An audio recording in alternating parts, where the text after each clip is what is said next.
কারণ আমার বুকের ভেতরটা কত কষ্ট হয়, হয়তো কাউকে কইতে পারি না। আমার খালি কান্না পায়, আমার ছেলেটাকে আমি খুঁজে পাবো না গো, খুঁজে পাবো না। আমি তো তোমাকে কথা দিয়েছি, আমাকে একটু সময় দেবে না? কষ্ট কি তোমার একার হয়? আমার কষ্ট হয় না?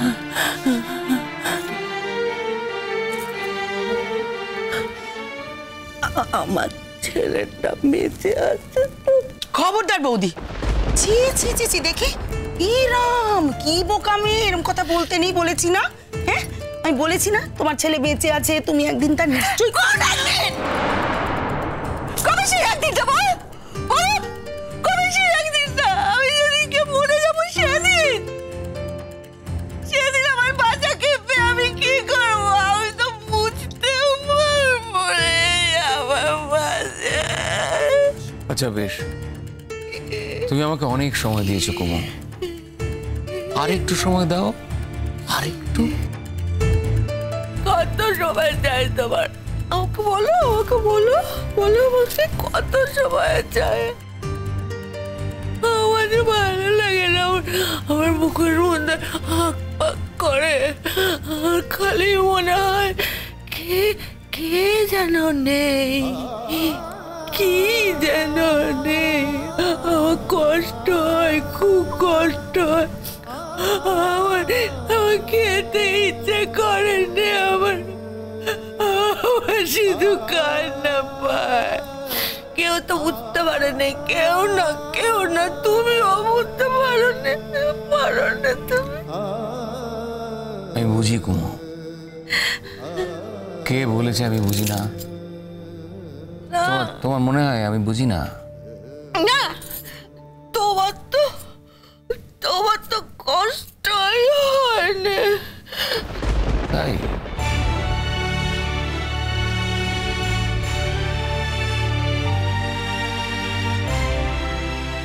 ভুল বলেছি।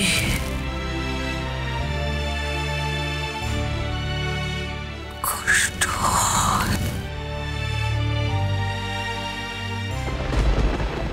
ছি বৌদি, ছি ছি, দাদাকে এভাবে বলতে নেই। দাদা তো কষ্ট হয়, বলো? দাদা তো কষ্টের কথা কাউকে বলতে পারে না, তাই না? তুমি বোঝো না? তুমি বোঝো তো? তুমি না বুঝলে আমার দাদাটাকে কে বুঝবে বলো? আচ্ছা শোনো শোনো শোনো, বলছি আমার দাদাটা যদি কষ্ট পায় তাহলে সেটা দেখে কি তোমার ভালো লাগবে? লাগবে না তো, লাগবে না তো। তাহলে সেই জন্যই তো দাদা এরকম, আমার দাদাটা এরকম মনের কষ্ট মনে চেপে থাকে, দাঁতে দাঁত দিয়ে থাকে, কাউকে কিচ্ছু বুঝতে দেয় না, তাই না? এরকম ভাবে আর বলবে না তো? ঠিক কথা দিচ্ছে তো, শোনা বলতে আমার। দেখো কুমু, আমি তোমাকে বলিনি, তোমাকে পাওয়ার আশা তুমি ছেড়েই দিয়েছিলাম। ভেবেছিলাম এই জীবনে আর কোনোদিন তোমার সঙ্গে আমার দেখা হবে না। তোমার বিয়ে হয়ে গেছে, তুমি অন্যের সংসার করছো, তুমি ছেলে মেয়ের মা, তাই তোমার সঙ্গে আমার দেখা হলেও তোমাকে যে আমি আর কোনোদিন নিজের করে পাবো না এই ব্যাপারে আমার দৃঢ় বিশ্বাস ছিল। সেই কষ্টটা নিয়েই তো আমি বেঁচেছিলাম। তারপর তোমার সঙ্গে একদিন দেখা হলো আমার, আমি জানতে পারলাম যে এত বছর ধরে তুমি আমার জন্যই অপেক্ষা করে আছো। তারপর কত লড়াই করে তোমাকে আমি আমার কাছে নিয়ে এলাম। আর সেদিন আমি এই কথাটাও জানতে পারি যে তোমার আর আমার সন্তান একদিন এই পৃথিবীর আলো দেখেছিল। আমি তখন থেকে বিশ্বাস করে আছি সে ঠিক কোথাও না কোথাও আছে, অপেক্ষা করে আছে কবে আমরা তাকে আমাদের কাছে নিয়ে আসব। আমিও অপেক্ষা করে বসে আছি কবে আমি তাকে আমার কাছে নিয়ে আসব। সবকিছুর একটা সময় লাগে, সেই সময়টা না এলে কিছুই হয় না। এই তো দেখো না, এতদিন তো তুমি একই শহরে ছিলে, আমিও একই শহরে ছিলাম, অথচ দেখো একই শহরে থেকেও তো এত বছর আমাদের দেখা হয়নি, দুজন দুজনের পাশে যেতে পারিনি। পেরেছি কুমু, যখন সময় হয়েছে তখনই পেরেছি। তাই সময়ের উপরে ভরসা রাখতে হয় কুমু। দেখবে সময় এলে তোমার ছেলে তোমার কাছে দরকার হলে নিজের পায়ে হেঁটে আসবে। সত্যি বলছো তুমি? হাঁটি হাঁটি বাবা, আমার বাচ্চা আমার কাছে হাঁটি হাঁটি পা করে আসবে। ঠিক বলছি, ঠিক বলছি কুমু, বিশ্বাস করো আমাকে, আমার কথায় ভরসা রাখো।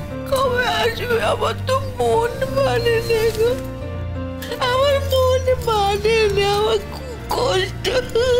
কি করতে? এ তো ভাবছি কদিনের জন্য তোমাকে নিয়ে কোথাও বেড়াতে যাব। যাবে তো কুমু?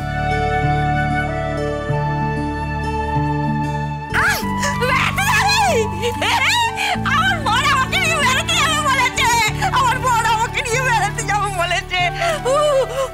কোথায় যাবো কোথায়? ওরে বাবা, এই জীবন খানাতে তো কোথাও যাওয়া হলো নে, ওই চ্যাটার্জি বাড়ির মধ্যে কাটিয়ে দিলুম এতদিন। কোনোদিন কি ভেবেছিলাম ওই অন্ধকার ঘর থেকে ছাড়া পাবো? আগে সীমান আমাদের জীবনে এসেছিল বলো, আর আমাকে ওই অন্ধকার ঘর থেকে একবারে হাত ধরে টেনে এনে আলোর মধ্যে দাঁড় করিয়ে দিল। আবার তুমি করেছো আমার বেড়াতে নিয়ে যাবে। কোথায় নিয়ে যাবে বলো? ওই অনেক অনেক দূরে কোনো সমুদ্রের কাছে নাকি অনেক উঁচু কোনো পাহাড়ে। পাহাড় ঠিক আছে, তুমি যেখানে যাবে আমি সেখানেই তোমাকে নিয়ে যাবো। বলো কোথায় যেতে চাও, পাহাড় না সমুদ্র? আমি বলবো না, তুমি ঠিক করবে, তুমি ঠিক করবে কোথায় যাবো, তুমি ঠিক করবে। বেশ, তাই হবে, আমি ঠিক করবো কোথায় যাবো। সত্যি তো দাদা, বিয়ে করে একসঙ্গে আছো, কোথাও তো নিয়ে যাওনি বৌদিটাকে। যাও না, যাও ঘুরে এসো কোথাও গিয়ে। হ্যাঁ যাও নিয়ে যাও, নিয়ে যাও, ঘুরে এসো কোথা থেকে। যেন আমরা একা যাবো, আমি আমার বোনের সাথে যাবো, উনি যেন যাবেন না। সত্যি তুই এই কথাটা কি করে বললি বলতো? আমরা তোকে ছেড়ে কোথায় যাব? কি যে বলো না, আমরা পরে যাবো এখন, এবার তো বৌদিকে নিয়ে ঘুরে এসো। না রে, আমাদের সঙ্গে কিছু লোক না থাকলে আমাদের দুজনটা যে সম্পূর্ণ হবে না, আমাদের ভালো থাকাও হবে না। তাই বলছি তুই কোনো রকম অস্বস্তি করিস না, তুই চল আমাদের সঙ্গে। আর তুই না গেলে তোর বৌদিকে দেখাশোনা করবে কি? হ্যাঁ, আমি কি একা পারবো? আর তোর বৌদিও তোকে কত ভরসা করে দি বলতো? হ্যাঁ চলো চলো, এসো এসো এসো আমার সাথে এসো। এই দেখো না, দেখো না কেমনি করে যাবো জানো তো? এই দেখো, তুমি বসো এখানে, এখানে তুমি বসো, এখানে তুমি বসো। এই দেখো, এই এক হাত ধরেই তোমাকে নিয়ে যাবো, আর এমনি এই আর এক হাত ধরেই আমার ইমান মাকে নিয়ে আমরা সবাই মিলে ঠিক আছে, ঠিক আছে, ঠিক আছে, কিন্তু ইমনকে তুমি নিয়ে যেতে পারবে না। ইমন তো শ্বশুর বাড়িতে থাকে, ও তো স্বামী আছে, ও কি স্বামীকে ছেড়ে আমাদের সঙ্গে যেতে পারবে? তাছাড়া ওর শ্বশুর বাড়ির লোক, ওর স্বামী আমাদের সঙ্গে যেতে দেবে কেন? দেবে না মানে? কেন দেবে না? ওদের ঘাট দেবে। এখন তো বউ বউ করলে চলবে? আর ওকে শুধু চ্যাটার্জি বাড়ির বউ নাকি? ও আমাদের কেউ না, ও আমার কেউ না, ও তো আমার অনেকখানি অনেকখানি, ও তো আমার মেয়ে, মেয়ে, ও আমার মেয়ে।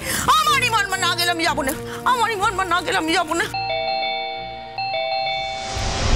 এক হাতে রায়বাগানিকে ধরবো, দেখ দেখ জোনাকি কে এলো, দেখ এক হাতে রায়বাগানিকে ধরবো, আর এক হাতে ইমন মাকে ধরে আমরা সবাই মিলে হ্যাঁ যাই। সমুদ্র আরো দূরে, সমুদ্রের মধ্যে গিয়ে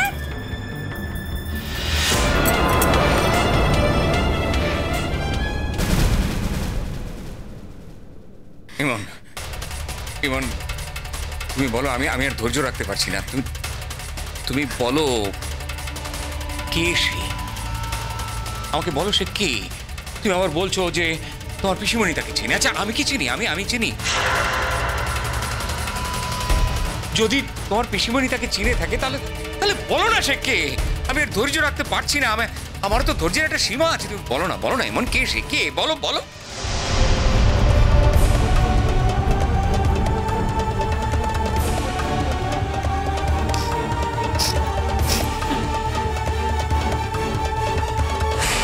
অনিতাই তোমার ছেলে।